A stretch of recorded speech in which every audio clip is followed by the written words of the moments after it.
season is now in full swing. As an average English person who celebrates the festive season by chomping on mince pies, wearing mini Santa hats, and telling terrible Christmas cracker jokes, I often wonder whether visitors from overseas might look on our English traditions as perhaps being a little bit odd. And so, as a curious person with a fascination for travel, I decided to investigate how other people outside of our little island were celebrating the festive season. What I didn't realise when I started this project is that I would come across some very unusual and often very old traditions that were as fascinatingly wonderful as they were bizarre to my little English brain.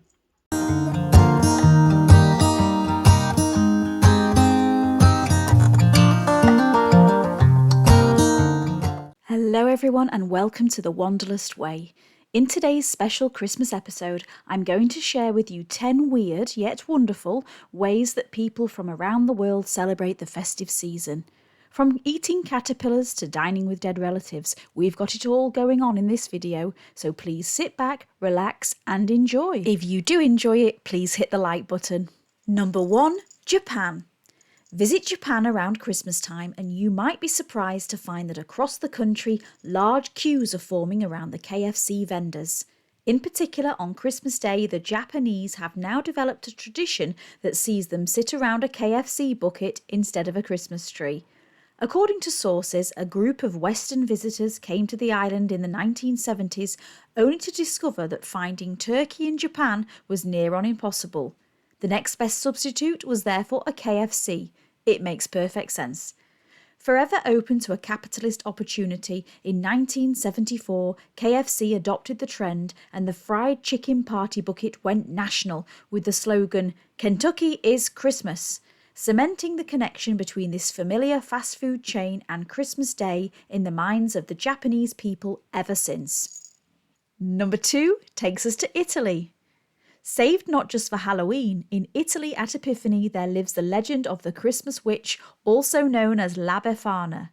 Although now overshadowed by the modern tradition of Santa Claus, La Befana remains adored by Italian children who hang up their stockings in anticipation of gifts from her on the night between the 5th and 6th of January.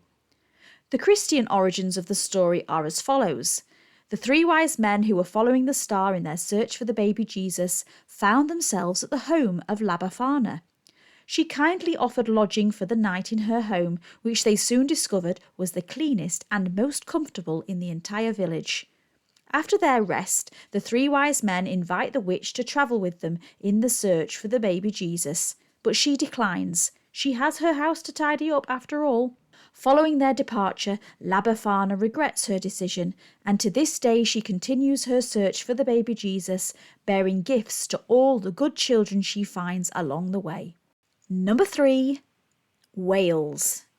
A folk custom found in Wales and thought to originate from Celtic mythology is the celebration of Mari Lwyd.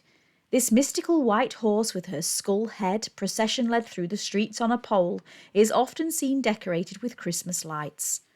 Baubles for eyes regularly finish off her look, of which the result can be as mysterious as it is menacing. With a mane usually decorated with colourful streamers, she is adorned with a white cloth which falls from her horse skull. Some scholars have linked the Mari Lwyd to the nativity story in which she plays the part of a pregnant horse forced to leave the stable for Mary and Joseph. Following her departure, she was to roam the land looking for a safe place to birth her foal. In modern-day Wales, Mari is traditionally taken around villages between Christmas Day and Twelfth Night. Once she and her group arrive at a house or pub, they sing Welsh wassailing songs in front of the door. From here, an impromptu and mischievous verse contest takes place between the owner of the house and the party of the Mari. If the Mari loses the contest, they have to leave, but if they win, the party is allowed to enter the building where they continue to create havoc, with Mari attempting to snap at and chase the inhabitants inside. As frightening as this may sound, it is considered a blessing for the homeowners who can then expect good luck on the building. As a thank you for their fortune, the homeowners go on to reward the participants with food and drink. Number 4. Poland. Over in Poland, they have many marvellous Christmas traditions, and I could put together a video on just the Polish customs alone. From the belief that animals can talk on Christmas Eve to putting hay underneath the tablecloth. But the one that I found the most interesting was something that happens in preparation for the Christmas dinner. Fish provides the main dish of the Christmas Eve feast across Poland, with carp taking the centre stage. But instead of butchering it right away, the Polish custom is to fill up the bathtub in their home and keep it alive for the next 2 or 3 days. During this time, as resident of the bathroom, the carp may find itself a high point of amusement for any children in the house, who might enjoy watching it swim or find laughter in feeding it scraps of bread. It's certainly not something I've ever experienced in England, but I guess it's a very practical method that ensures the fish is at its freshest. What do they do if they need a bath, you ask? Simple. They just remove it into a bucket, bathe themselves, and then move the fish back in. Number 5. Ukraine. In Germany, Poland and Ukraine, finding a spider or spider's web on a Christmas tree is considered very good luck. The Ukrainians therefore have a tradition of decorating their trees with small ornaments in the shape of a spider. It's also become customary not to remove cobwebs over the Christmas season, as it's thought they will bring good luck for the new year ahead. This acceptance of spiders comes from the legend that there was once a poor widow who lived in a cramped cold hut with her children. One day a pine cone dropped from the tree outside and took root. The children, excited by the thought of possibly having their own Christmas tree, gently nurtured it until it became large enough to decorate. Unfortunately, with no means to decorate, the children went to bed on Christmas Eve sobbing quietly to themselves. But the household spiders, having heard their cries, went briskly to work and spent the entire night weaving beautiful webs around its delicate branches.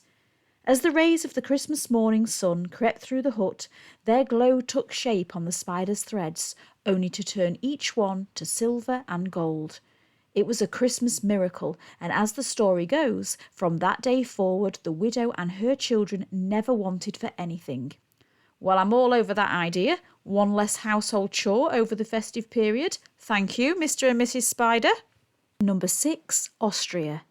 If you watched one of my last videos on the channel, then you may already know all about this next tradition. For originating in Austria and spanning out into other surrounding countries, you can find the tradition of Krampus. This horrifying Christmas monster is thought to visit on December the 5th each year to pass judgment on who has been naughty and who has been nice for the last 12 months. Anybody lacking in good moral code is brutally punished by the Krampus, who traditionally would snatch up the naughty children and take them back to his lair to devour later. It's all okay though, because if you are to survive the night, then the following day St. Nicholas will arrive and bring you small gifts for your good deeds. The Krampus is one of my favourite holiday traditions from across the seas. If you'd like to learn a little bit more about it, please visit my main channel and watch the Whitby Krampus run. Number 7 is South Africa. Whilst here in England the king of Christmas dinner plate is usually the pig in blanket, over in South Africa it's caterpillars that are on the menu. Considered a true delicacy, for Christmas the emperor moth caterpillar is deep fried and enjoyed as a starter on Christmas Day. Said to be surprisingly nutritious and tasting similar to tea, this crunchy, crispy snack is thought to bring a little extra luck in the coming year to all those who swallow it. Not so lucky for the caterpillar, perhaps.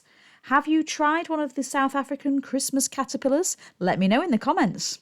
Number 8. Iceland. If you thought the Krampus was bad, then you might want to brace yourselves for what goes on in Iceland. Enter into the holiday season here, and you may just come across the cannibalistic witch Grýla, followed closely behind by her mischievous sons and, of course, an evil cat. Grýla, also known as the Christmas Witch, originates from Icelandic folklore, where her name comes from the sound she is said to make, aka growler in English. The first time Grýla appears in writing dates back to the 13th century. This seasonal, savage, ogreous witch is said to come down from her cave in the mountains, gathering up ill-behaved children for which her and her husband would later turn into stew. Her legend is closely associated with the Yule Lads, thought to be her sons. They are a group of 13 mischievous pranksters who skulk through the towns and villages of Iceland around Christmas time to find naughty children who they'll kidnap and give to their mother.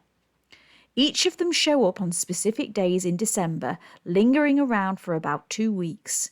The Yule Lads are thought to be the creators of a number of troubles that occur around Christmas time, including stealing leftovers, slamming doors in the middle of the night, peeping through windows, and eating the Christmas candles. Yes, I did say candles. Yummy!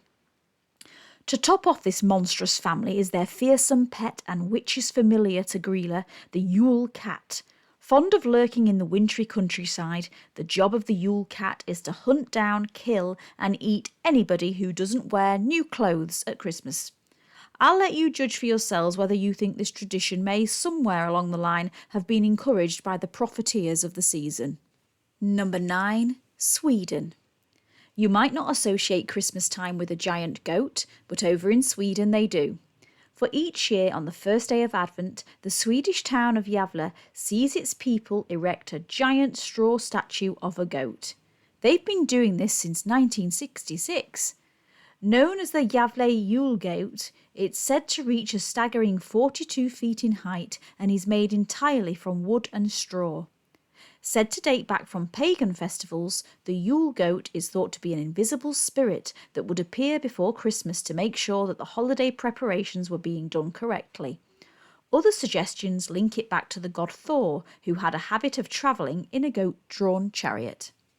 However, the celebration of the Yule Goat is not without its troubles.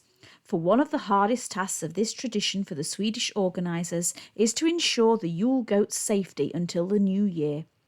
For some reason, it's become a sought-out prize and a target for arsonists and pranksters whose attempts to torch it each year have resulted in it having been destroyed at least 35 times in the last 56 years. In reaction to this, the act of guarding the Yule Goat and its frequent subjections to vandalism have raised its popularity in international media over the years. Hopefully this year it will sit in peace without anybody wanting to torch it. We will see. Number 10. Portugal. And last on our list is the Portuguese traditional feast of Consoada. Taking place on Christmas Eve, this traditional meal is where families will gather to mark the occasion of Christmas. Traditionally, some families will also set up extra places for the souls of anybody now deceased, hoping to bring their protection and good fortune for the new year. The family still living will enjoy this late, light meal, but once they have finished, the table is left exactly as it is. Not cleared, but instead waiting in respect to the dead family members that may join in later and eat the leftovers. So there we have it. That's just a small selection of customs from around the world at Christmas time. I hope you've enjoyed it. If you do, please hit the like button to help share the video across YouTube and subscribe to the channel for similar content in the future. Let me know in the comments whether you thought these were weird and whether you have any other interesting ways people celebrate this most marvellous time of year. Finally, I hope whatever you're doing and whatever traditions you've adopted, that you all have a wonderful Christmas and a very happy New Year.